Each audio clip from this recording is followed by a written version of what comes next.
আৰু উজনি মহাপ্ৰলয়ৰ পাছত এতিয়া চৌদিশে কেৱল ধ্বংসস্তূপ পানী কমাৰ লগে লগে অধিক ভয়াবহ হৈ পৰিছে পৰিস্থিতি বালি আৰু পলসে পুতি পেলাইছে মানুহৰ সপোনৰ ঘৰ বাট পথ চাব নোৱাৰি চিনিব নোৱাৰি আগতেও দেখুৱাইছো আমি যে প্ৰকাণ্ড গাঁত হৈছে পুখুৰী সদৃশ হৈ পৰিছে তাত খোজ কাঢ়িব পৰা এটা অৱস্থা নাই ঘৰৰ ভিতৰত থাকিব পৰা অৱস্থা নাই ঘৰত একো এটা নাই কিছু সময় পূৰ্বে বিক্ৰমে যিগৰাকী মহিলাৰ সৈতে কথা পাতিলে এমাহ দিমা দুটি সন্তান লৈ তেওঁ কলৈ যাব কি কৰিব ক'ত থাকিব তেওঁ পৰিয়ালবৰ্গই তেওঁ কিমান সহায় কৰিব বা ৰাইজ নিজে দুৰ্দশাগ্ৰস্ত গতিকে সহায়ৰ হাত ওচৰ চুবুৰীয়াইনো কেনেকৈ আগবঢ়াব গতিকে নিৰ্ভৰ একমাত্ৰ সেই সকল লোকৰ ওপৰত যিসকলে পাৰিব যিসকলে কৰিব পাৰিব সেই সকলৰ ওপৰতে সকলোখিনি নিৰ্ভৰ হৈ আছে এই মুহূৰ্তত বিক্ৰমৰ ওচৰলৈ যাম আকৌ এবাৰ কাৰণ বিক্ৰম বিভিন্ন ঠাইত ঘূৰি আছে ঘূৰি ফুৰিছে বুকাই পানীয়ে বৰষুণে আৰু আমালৈ এনেকুৱা ধৰণৰ কিছুমান খবৰ লৈ আহিছে বিক্ৰম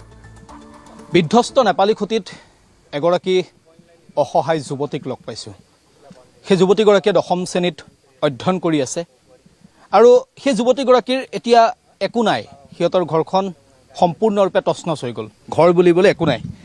ইয়াতেই ইহঁতৰ এখন ঘৰ আছিল সেই যুৱতীগৰাকী হৈছে নিৰ্মলা থাপা সেই যুৱতীগৰাকীৰ সৈতে মই কথা পাতিম কিন্তু প্ৰথমতে পৰিৱেশটো দেখুৱাইছোঁ আপুনি কেমেৰাত প্ৰভাত সিঙে দেখুৱাইছে যুৱতীগৰাকী আৰু তেওঁ ঘৰখনলৈ চাই আছে এইখনেই আছিল তেওঁ ঘৰখন আৰু এই ঘৰখন বানে সম্পূৰ্ণৰূপে ভাঙি লৈ গ'ল এতিয়া একো নাই এতিয়া সিহঁতৰ চকু পানীৰ বাহিৰে আন একো নাই কাৰণ সপোনৰ যিখন ঘৰ আছিল সেই ঘৰখন ইতিমধ্যে শেষ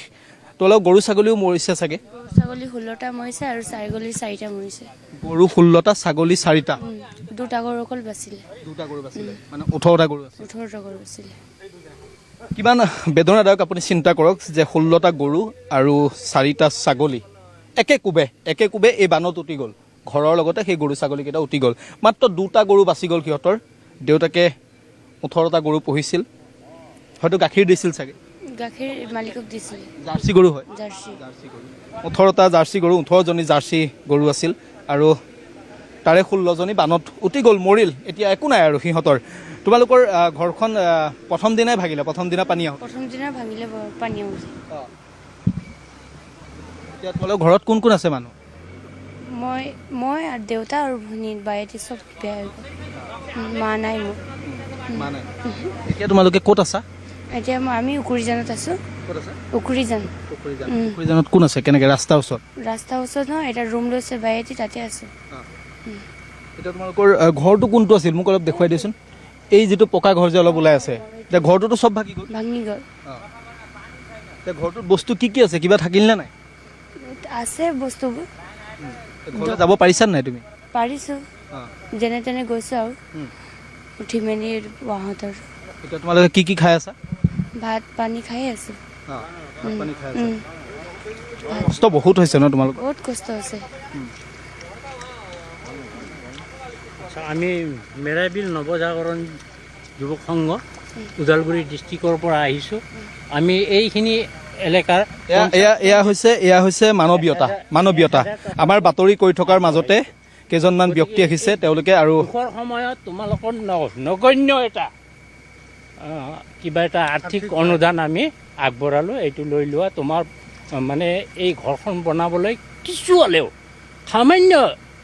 এটা আমি আংশিকভাৱে এই টকাখিনি তোমাক দিলোঁ খুব ভাল পদক্ষেপ আমি বাতৰি কৰি থকাৰ মাজতে এই নিৰ্মলা থাপাৰ সৈতে কথা পাতি থকাৰ মাজতে কেইজনমান বিশেষ ব্যক্তি তেওঁলোকে আগবাঢ়ি আহিল দাদা আপোনালোক ক'ৰ পৰা আহিছে ওদালগুৰি ডিষ্ট্ৰিক্ট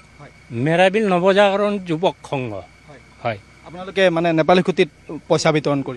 কৰিছোঁ আৰু আমি গোটেই সম্প্ৰদায়ৰ মাজত 1000 টকাকৈ এইখিনি এৰিয়াৰ আমি বিতৰণ কৰি আছোঁ আমাৰ চুবাৰ পৰা নৱজাগৰণ যুৱক সংঘৰ উদ্যোগত এইখিনি কাম আমি কৰি আছোঁ এয়াই হৈছে মানৱীয়তা আৰু নেপালী খুঁটিলৈ অহাটো বৰ কষ্ট মই কৈছোঁৱেই বৰ কষ্ট ন দাদা ইয়ালৈ অহাটো এতিয়া নিশ্চয় কষ্ট বহুত কষ্ট আপুনি দুৰ্গন্ধ বুলি মই ক'ব লাগিব কাৰণ ইয়াত আপুনি পশুধন সকলো উটি গ'ল এই ছোৱালীজনীৰ দেউতাকে 18জনী জাৰ্চি গাই পুহিছিল সেই জাৰ্চি গাইৰ পৰা গাখীৰ উৎপাদন হৈছিল আৰু সেয়া বিক্ৰী কৰি তেওঁলোকৰ পৰিয়ালটো চলিছিল তেনেকৈ চলিছিল পৰিয়াল তেনেকৈ চলিছিলে এতিয়া তোমালোকে কি কৰিবা এতিয়া কেনেকৈ থাকিবা এতিয়া কিবা এটা কৰিব লাগিব কাম চাম সেইটো কৰি পিনি চলিব লাগিব তুমি কিহত পঢ়ি আছা 10 ক্লাছ এতিয়া কিতাপ পত্ৰ তোমাৰ আছে নাই কিবা নাই একোৱে নাই চব পানীত হেৰি হৈ গ'ল নষ্ট হৈ গ'ল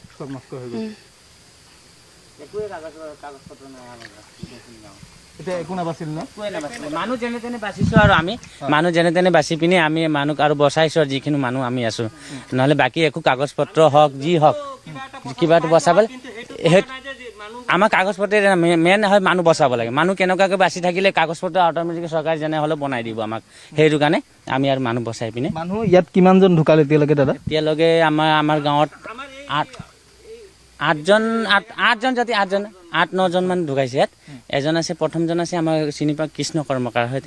তেওঁ ঢুকাইছে মানে